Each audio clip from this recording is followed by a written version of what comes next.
Very good morning and thanks for tuning into the Breakfast News on Rajya Sabha television. My name is Aishwarya Kapoor and here are the headlines.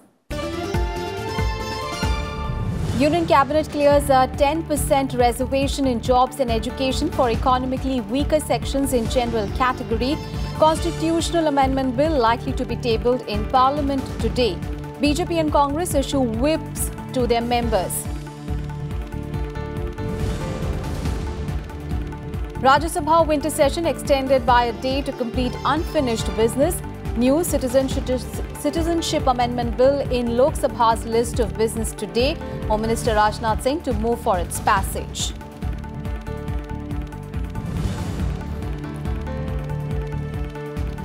Prime Minister Modi to hold talks with his Norwegian counterpart today. Agreement to facilitate dialogue to boost bilateral trade to be signed.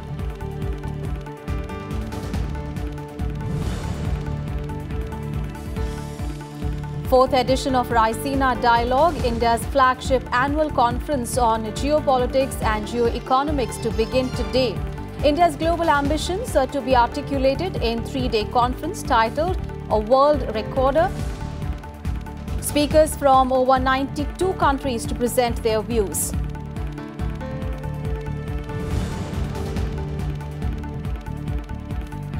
And 3 years before his term expires, the World Bank President Jim Yong Kim announces resignation. Kim to be succeeded on 1st of February by Chief Executive Officer Raisina Dialogue.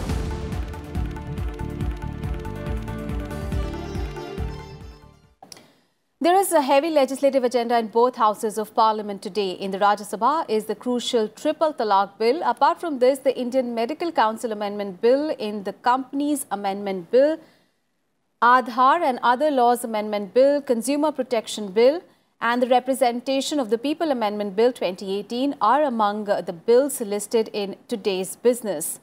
In the Lok Sabha, the Citizenship Amendment Bill 2019, as reported by Joint Committee, is listed in today's business. Apart from this, the Trade Unions Amendment Bill is listed for introduction.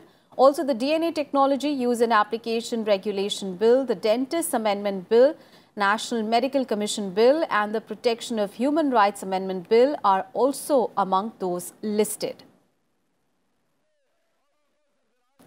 The winter session of the Rajya Sabha has been extended by a day to complete unfinished business, according to sources. Earlier news reports quoted government sources as saying that the centre was open to the idea of extending the winter session of Parliament by 2 days to move amendments.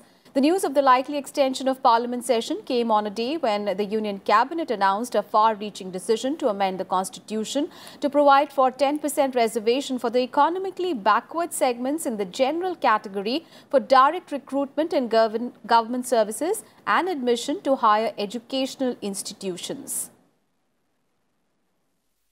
The government is likely to bring a constitutional amendment bill in Parliament today. This after the Cabinet approved 10% reservation in jobs and educational institutions for the economically backward section in the general category. The new provision will be over and above the existing 50% reservation. The reservation will be given to those economically backward poor people who are not availing the benefit of reservation currently. The benefit is likely to be available for those whose annual income is below 8 lakh rupees and who have up to 5 acres of land. Articles 15 and 16 of the Constitution will have to be amended for implementation of the decision. हर लोग, हर पार्टियां कहा करती थी, BJP के एजेंडे में भी ये था और आज बीजेपी के एजेंडे को सरकार ने मूर्त रूप दिया है। तो इस नाते फैसला तो बहुत बड़ा है और काफ़ी समय से सामान्य वर्ग के लोग इसकी मांग भी कर रहे थे कि जो पिछड़े हुए लोग हैं उनको आर्थिक आधार पर आरक्षण दिया जाए। आज आदरणीय प्रधानमंत्री जी साधु को साधुवाद देते हैं। पूरे देश की और सामान्य वर्ग के लोग जो निराश हो चुके थे, आज उनको प्रधानमंत्री के इस निर्णय में आशा दिखी है। अब हम उनको भी आगे बढ़ाने का काम करेंगे। And now let's hear some political reactions that are coming in after the Cabinet cleared the 10% reservation for the economically backward section in the general category. 4 साल 8 महीने बीत जाने के बाद वे संसद के सत्र के आखिरी दिन, जब 2019 के चुनाव में 100 दिन से कम बचे हैं, तभी मोदी सरकार को आर्थिक तौर पर देश के गरीबों की याद आई। ऐसा क्यों? जहाँ तक 85% जो लोग हैं उनको मात्र जो है आप देखिएगा कि कितना कम आरक्षण है, बल्कि बढ़ना उनका चाहिए था। और जिस प्रकार से जो 50% जो है वो उसका लाभ कौन उठा रहा है?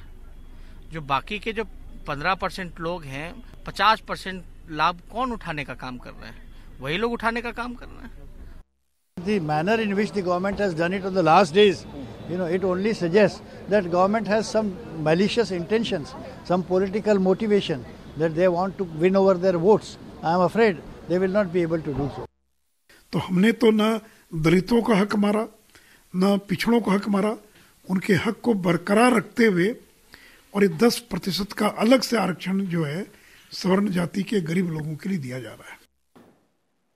And the BJP has issued a whip to its MPs asking them to be present in Parliament today as it seeks to push for the passage of a bill providing 10% reservation in jobs and educational institutions for the economically weaker sections in the general category. The bill is likely to be tabled in the Lok Sabha today and the support of 2/3 of members is necessary for its passage. The Congress had on Saturday issued a whip to its MPs asking them to be present in Parliament on Monday and Tuesday. In the Lok Sabha today, Home Minister Rajnath Singh is to move the Citizenship Amendment Bill 2019 as reported by the Joint Committee. The Cabinet on Monday cleared the redrafted Citizenship Amendment Bill, which seeks to provide Indian citizenship to non-Muslims from Bangladesh, Afghanistan and Pakistan. A meeting of the Cabinet, chaired by Prime Minister Modi, cleared the bill. The move came within hours of the presentation in Lok Sabha of a report of the Joint Parliamentary Committee examining the bill that was first introduced in Parliament in 2016. The report was laid on the table by Swapan Das Gupta in the upper house.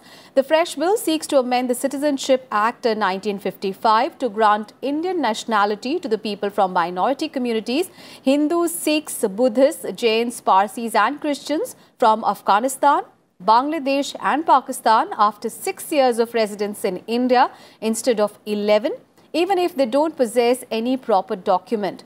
The JPC report was prepared with a majority vote as opposition members have opposed the move to grant citizenship on the basis of religion, saying it is against the constitution.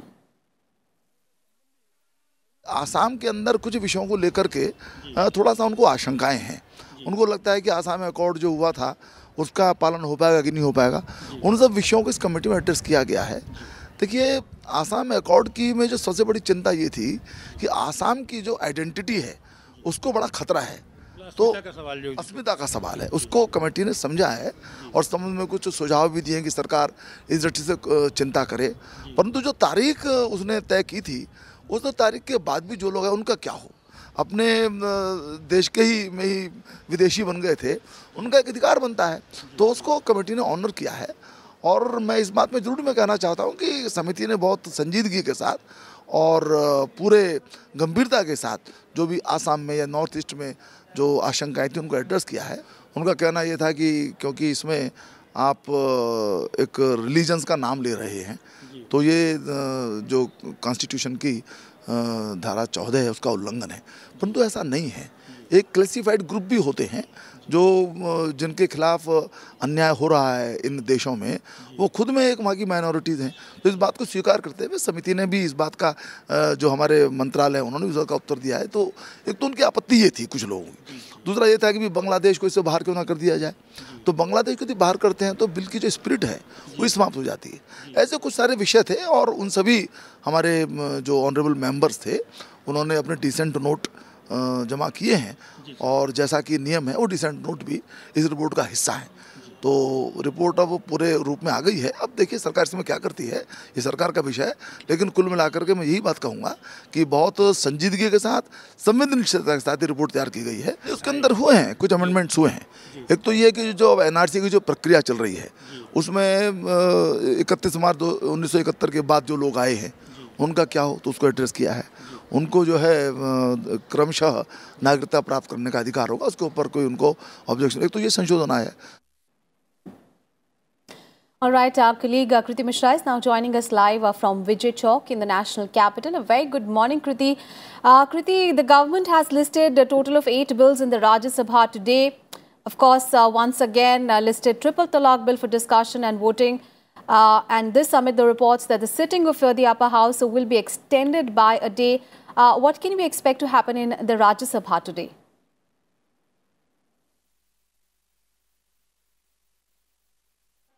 Well, Aishwarya, the sitting of the upper house is extended by a day to finish the unfinished agenda. And as you've mentioned, that important bills are lined up. Remember, the government is also likely to table the bill which seeks a constitutional amendment to provide 10% reservation to economically poor classes. So that is very important today, and all eyes would be on that particular development. As far as the Rajya Sabha is concerned, there are important bills lined up like the anti-triple talaq bill, the National Medical Commission bill, Companies Amendment bill. So important bills are lined up in the Rajya Sabha, and it is expected that the House would function, because yesterday also we saw disruptions in the House by the members of SP, BSP, TMC and Congress over various issues.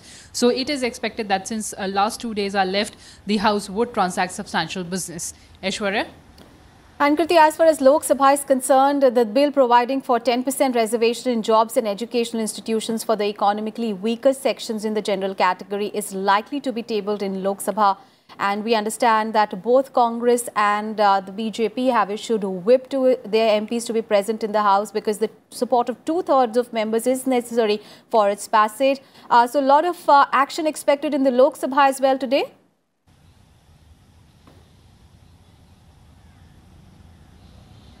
Well, absolutely, Aishwarya. So the government would table this bill for constitutional amendment for providing 10% reservation to economically weaker sections. Remember, the parties like the BJP and the Congress have issued whips to their members to be present in the House. But many parties are holding their cards very close to their chest, and they've said that they would decide the strategy on the floor of the House. But the government is absolutely confident that with the constitutional amendment, it will also comply with the Supreme Court's mandate of meeting 50% reservation and not breaching that. So the government is absolutely confident that it will be able to push this bill, but many parties would decide their strategy on the floor of the House. There are other important bills lined up in the Lok Sabha, for instance, the Citizenship Amendment Bill, and the important bills like the DNA Technology Bill, the National Medical Commission Bill, and also the Dentist Amendment Bill. So heavy legislative agenda in the lower house as well. Aishwarya? Right. Thank you so much, Kriti, for all those updates there. So a lot of action really expected in both houses of Parliament today. And earlier, 0 hour and question hour was stalled in the upper house on Monday due to protests by various opposition parties. Chairman M. Venkaiah Naidu appealed to the members for the smooth functioning of the House. As the protests continued, the chairman adjourned the House till 2 p.m. Papers to be laid on the table. After the House conducted formal business, members of the SP, BSP, TMC and Congress protested over various issues. The parliamentary way of functioning. In an endeavour to restore normalcy in the House, the chairman urged members to cooperate and ensure that the House functioned in a meaningful manner. He reiterated that notices for discussion on several issues will be admitted under appropriate rules and urged members to engage in a constructive debate. Our members, certain members have given notice under 267. I have not permitted any one of them. They can give notice under some relevant rules, and then they can be discussed separately, provided if they are in order. Please sit down, please. As the protests continued to disrupt the proceedings, Chairman adjourned the House till 2 p.m.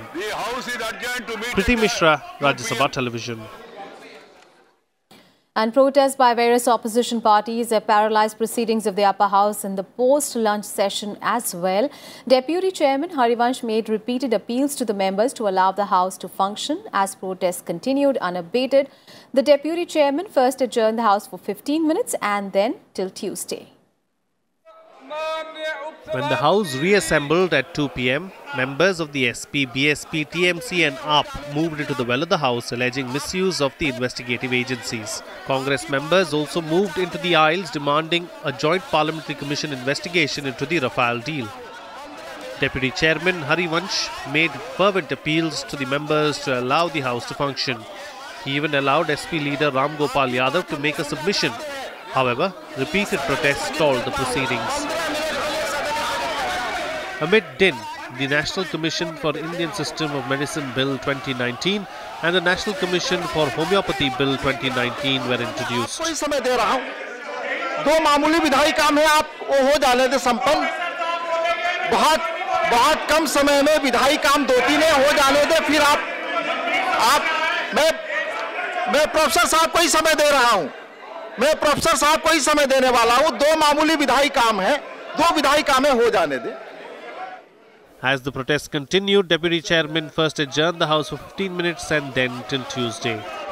Kriti Mishra's report for Rajya Sabha Television. 11 hours on Tuesday, 8th January 2019. And a bill seeking to remove leprosy as a ground for divorce was passed by Lok Sabha on Monday. The bill was passed by a voice vote amid a din as Congress and SP members protested over the Rafale deal and the role of CBI respectively. The bill makes the relevant changes in 5 personal laws: the Hindu Marriage Act, Dissolution of Muslim Marriages Act, Divorce Act for Christians, Special Marriage Act and the Hindu Adoptions and Maintenance Act. Union Minister P.P. Chaudhary informed the House that leprosy is completely curable through medical treatment as against the earlier notion of it being incurable. Taking part in the discussion, BJP MP Bhartrihari Mahtab informed that when the law was formed, leprosy was an incurable disease. Even as most of the MPs were in favour of the bill, AIMIN President Asaduddin Owaisi opposed it, saying that if anyone conceals a disease like leprosy, it is a case of fraud in a contract of marriage. The disease is curable, and apart from this, the government has taken the decision in view of the fact that the leprosy is now curable, and in view of the various judgments of the Supreme Court and High Court, certain directions were also issued for removing this discriminatory provision from various enactments. And out of 16 enactments, the 6 enactments relate to the Government of India and our ministry. The other enactments relate to the other ministry and the state government, so they are required to take the action. And not only this, because these are also the Human Rights Commission has also suggested, the United Nations, the Government of India is also signatory to that. So in view of this bill is before this August House, and I request the honourable members they kindly pass this bill. And in Breakfast News, time for a very short break here. We'll be right back with more news.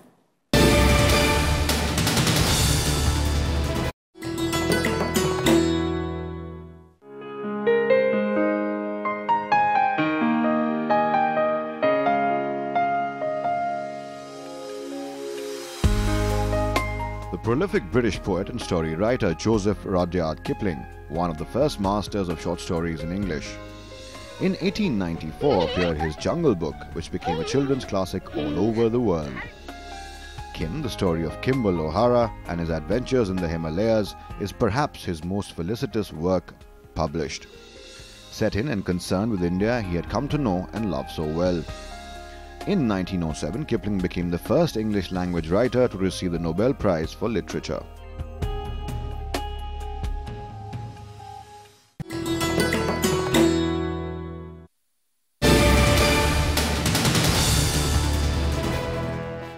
Welcome back after the break.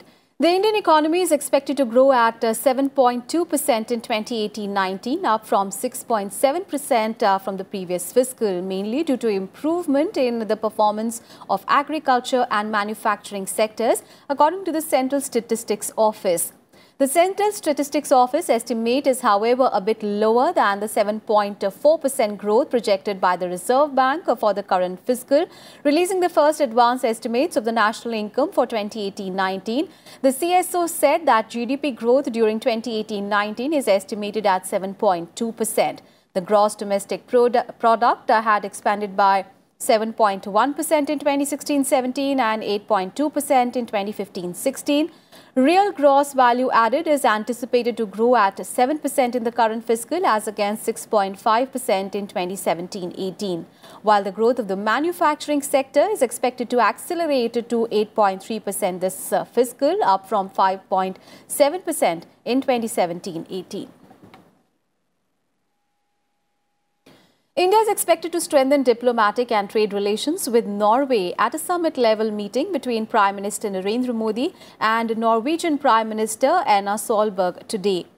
India and Norway will sign an agreement to facilitate dialogue to boost bilateral trade following the meeting. Visiting a Norwegian Prime Minister, Solberg will also meet President Ramnath Kovind and Vice President M. Venkaiah Naidu. In February 2018, Prime Minister Modi had visited Stockholm and had addressed the first India-Nordic summit in which the Norwegian Prime Minister was a participant. This reflects the importance of our bilateral relations. The aim of the new strategy is to strengthen Norway's bilateral relations and economic ties with India. Private sector engagement, research and technical cooperation are key components of this strategy. It focuses on oceans, energy and the environment, and on increased cooperation and contact between our countries at the political level. And the fourth edition of the Raisina Dialogue will kick off in New Delhi today with the inaugural address by Prime Minister of Norway, Erna Solberg. The three-day event, organized by India's major think tank Observer Research Foundation in collaboration with the Ministry of External Affairs, will host foreign ministers from Iran, Australia, Mongolia and Nepal. More than 2,000 participants, including 600 delegates and speakers from over 92 countries, are taking part in this year's conference. Prime Minister Narendra Modi and External Affairs Minister Sushma Swaraj will also address the event. The theme of the country's flagship annual conference on geopolitics and geoeconomics is a world reorder. The theme reflects India's global ambitions spanning across continents amid prevailing uncertainties.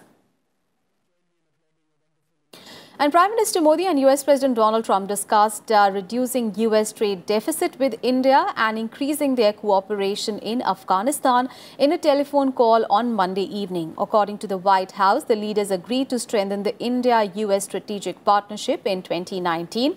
The two sides also exchanged views on expanding security and prosperity in the Indo-Pacific. They expressed satisfaction at the progress in the India-US strategic partnership in 2018. They also appreciated developments such as the launch of the new 2+2 dialogue mechanism and the first ever trilateral summit of the India, the US and Japan. The two leaders also took a positive note of the growing bilateral cooperation in defense, counter-terrorism and energy, and coordination on regional as well as global issues.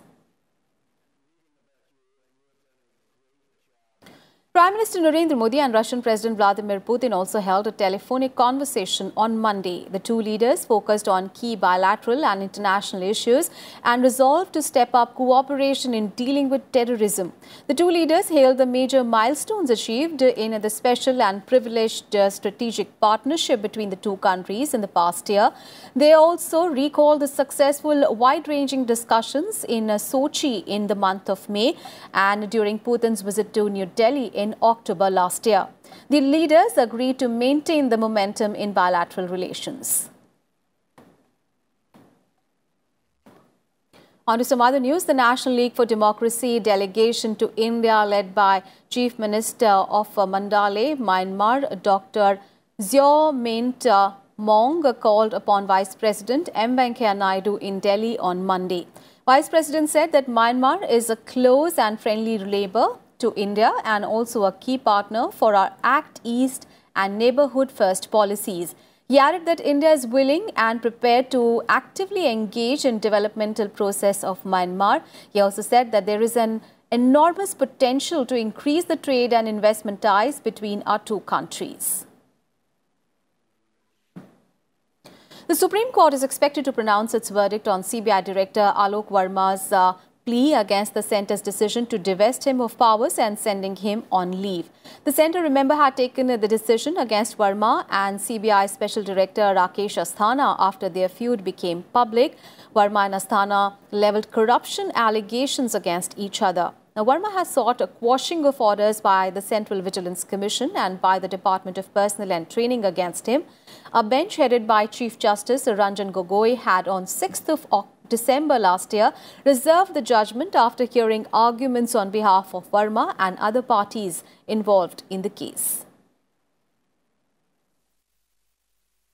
All the international news now. The US and China resumed their talks on their trade war on Monday in Beijing, with President Donald Trump expressing optimism about the outcome because of the damage being inflicted by US tariffs on China's economy.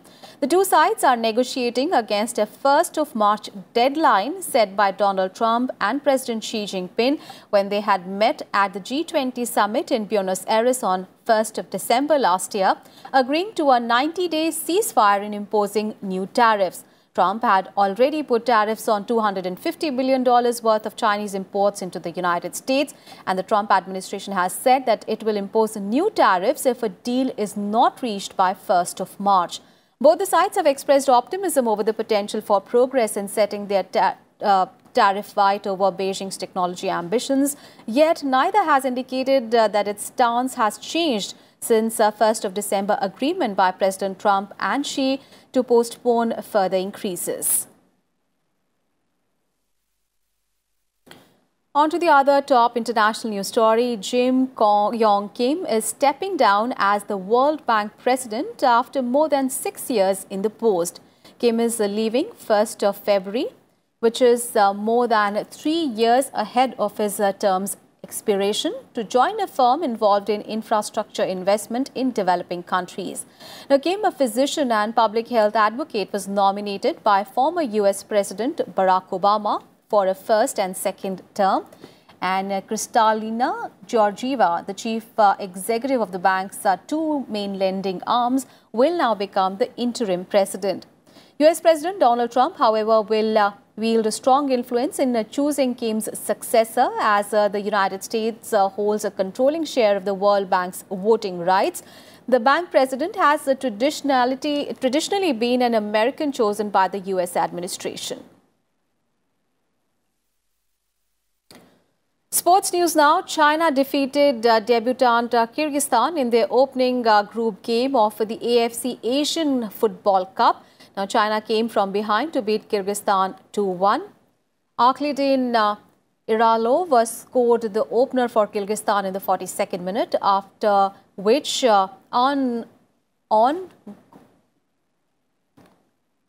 in the 78th minute, a goal by China's Yu Dabang helped the Chinese to seal the victory. And in the other game, South Korea defeated Philippines 1-0 in the opening game, while Iran defeated Yemen 5-0. And in today's matches, Iraq will face Vietnam in the first game of the day, while Saudi Arabia will take on North Korea in the second match. And with that, we wrap up this edition of Breakfast News. Thanks for watching.